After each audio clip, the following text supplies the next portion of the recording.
So, tapos na nga tayo sa Flamingo Beach and we plan to go naman sa Al Marjan Island. So, bago yan, intro muna.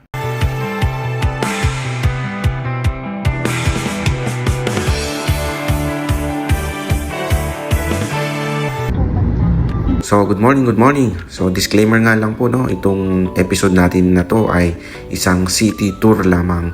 Gusto ko lang ipakita kay Jen na itong part na to ay developed na. Itong part ng Ras Al Khaimah na to. So, nabanggit nga natin, no, na pupunta tayo sa Al Marjan Islands. So, I was once there and maraming nagsasabi na ito yung parang the palm ng Ras Al Khaimah. And no doubt naman kasi maganda na rin talaga siya. Para siyang the palm talaga. May rami na rin mga hotels dyan. Napunta na rin ako sa Mina Al Arab. Meron na rin sila ditong Intercontinental Hotel, Anantara Mina Al Arab, which is parang ano siya, Bali inspired. So, andito na nga tayo sa Al Marjan Islands. Yan.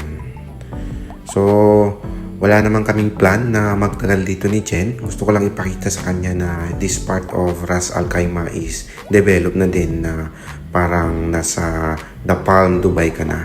Ito yung The Palm ng Ras Al Khaimah. Meron na rin silang Rixos dito sa part na to ng Ras Al Khaimah. O, di ba? Yung mga hotel dito, ang gaganda na, ang lalaki na. Di mo akalaing may ganyan pala dito pag nasa Dubai ka lang nakatira. And even yung mga daan nila, tignan nyo yung mga dates, talagang ano naman, well-maintained. Talagang napakaraming hotel, hindi ko na siya maisa-isa kasi hindi rin naman natin mapapasok. Wala pa tayong budget ngayon. Pero malay nyo, di ba? Soon, makakapasok din tayo sa isa sa mga hotel na yan. Dati pumapasok lang tayo bilang isang trabahador. May nakapagsabi din sa amin na yung park na to is maganda. At i-check natin ngayon. Pero bago yan, rampa daw muna si Mrs. para remembrance dito sa Al Marjan Island.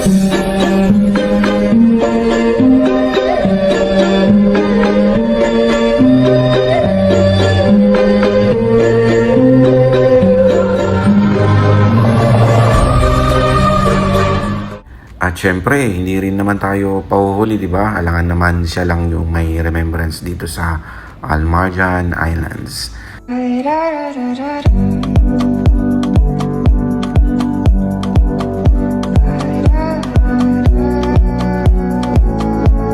So, ayun, grab the opportunity. Enjoy every opportunity.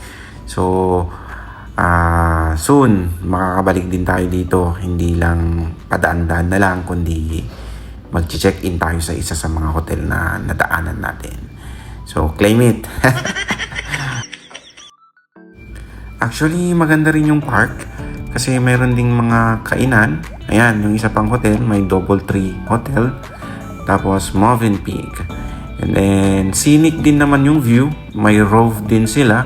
At may malapit kasi dyan playground na pwedeng paglaruan yung mga bata. So, hope na enjoy niyo dun itong part na to. And may nalaman kayo na may ganito ng area dito sa, or may ganito palang area dito sa Ras Al Khaimah. Maganda din to, I think, for family kasi may playground para sa mga bata. And pwede ka rin mag-picture-picture dyan, no? Dyan sa gilid-gilid, sa seaside. So, since umiinit na at marami pa tayong lalakarin, punta na tayo sa Ras Al Khaimah Wild Park. So, see you sa next episode. Salamat and God bless.